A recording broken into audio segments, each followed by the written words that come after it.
The town of Wainwright no longer under a state of emergency. After 4 days of severe water restrictions, the town has successfully installed a temporary line to fill their water reservoir. The local state of emergency was declared on Friday when a leak in the town's water supply was discovered.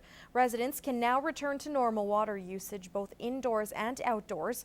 Wainwright hopes to fix its main water supply by early next week.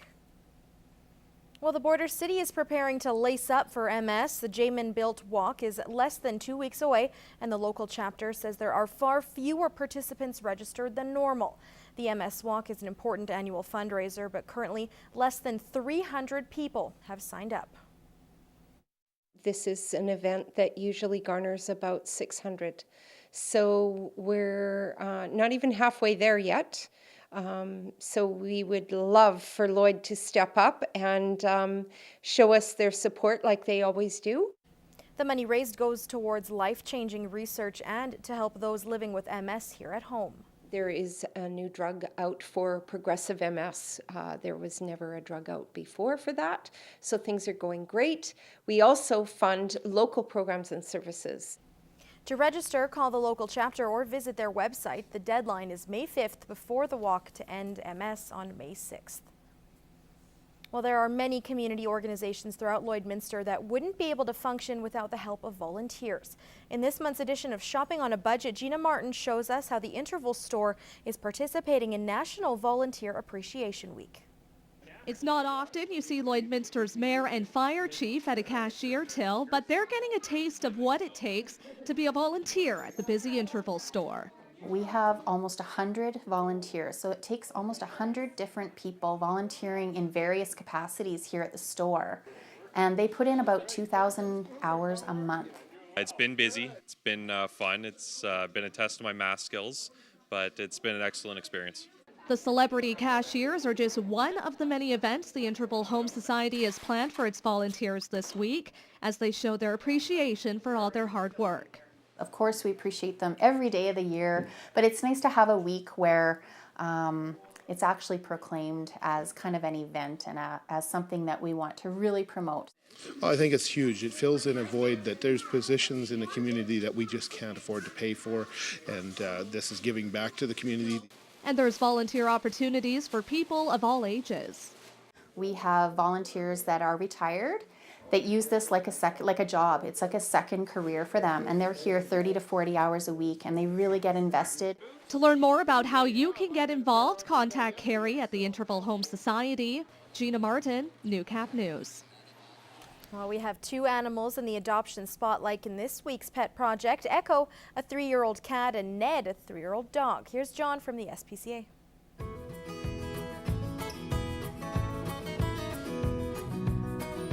If you're looking for a feline that loves to cuddle, then you just have to meet Echo. Echo is a 3-year-old cat that came to the SPCA as a stray in mid-March. Clearly he had been outside for some time as his hair was quite matted. After receiving a shave and a sweater to keep him warm while his hair grows back, Echo is now as happy as can be. Echo loves to snuggle and get tons of pets. He also enjoys the company of cats and dogs too. Echo is such a gentle fellow that is sure to warm your heart. So don't delay. Stop by the SPCA and meet Echo today. Happy, playful, and friendly are just a few words to describe Ned. Ned is a 3-year-old dog with a heart of gold. Everyone he meets is a friend. All Ned wants is some extra love and attention. Although he's extremely gentle, he sometimes forgets that he's not a pup anymore and can jump up at times. Therefore, we recommend that he go to a home with older children. Ned has such a pleasant demeanor that he even gets along well with cats and dogs. He is such a sweet boy that is sure to bring that special family years of enjoyment. Be sure to stop by and meet Ned today.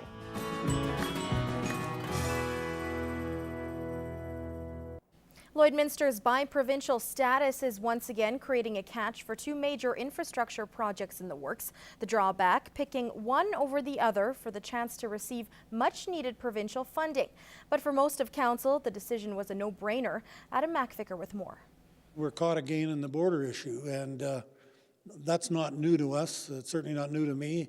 The Wastewater Treatment Plant is officially priority number 1 for the city of Lloydminster. This after government relations in Saskatchewan called for the city to clarify which of their 2 funding applications took precedence, the Wastewater Treatment Plant or the Highway 17 North-South corridor.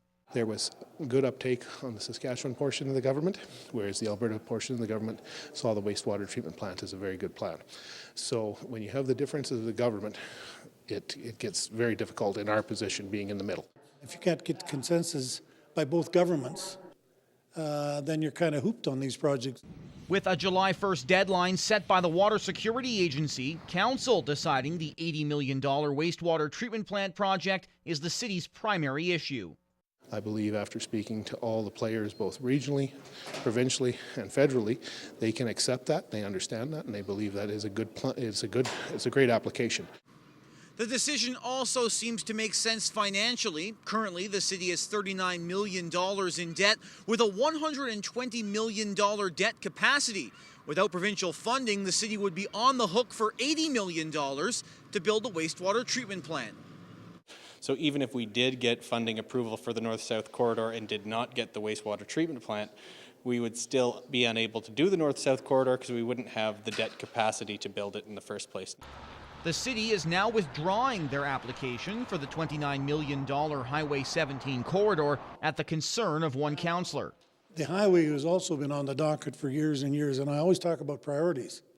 That doesn't mean it can't be number two. To date, the wastewater treatment plant project has received a joint $6 million in grant funding. As for the provincial territorial infrastructure component grant, there's no word yet on when that cash will come. Adam McVicker, Newcap News. This is Newcap Sports. The Lloydminster Boxing Club's been in operation for just over 3 months, and already the club's fighters are bringing home hardware. Lance Phillips gives us a look at a couple of those young boxers who provided the club's first wins. It was a great first showing for Lloydminster boxers at Regina's Battle for the Belt held earlier this month.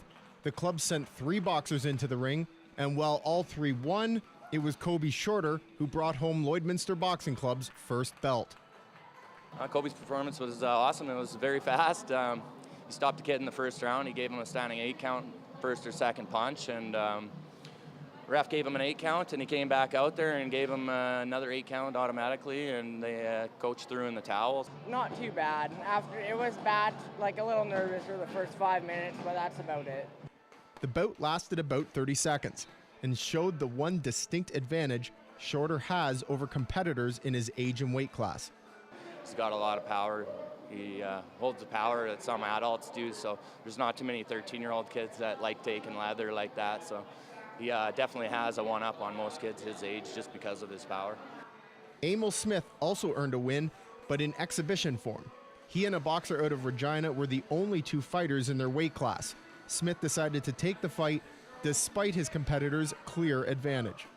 I didn't get to have a good look at the guy beforehand, so I walk in the ring and I was looking at Devin, and I turn around and see this big dude, so it was pretty nerve-wracking, but turn back around to Devin, and Devin's just saying, Emil, when you hit him hard, you give him a good one.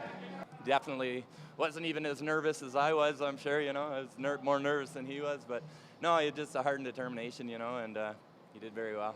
After every round, I went back to Devin, and he was laughing his butt off. He was saying, Emil, you're winning this fight here, man.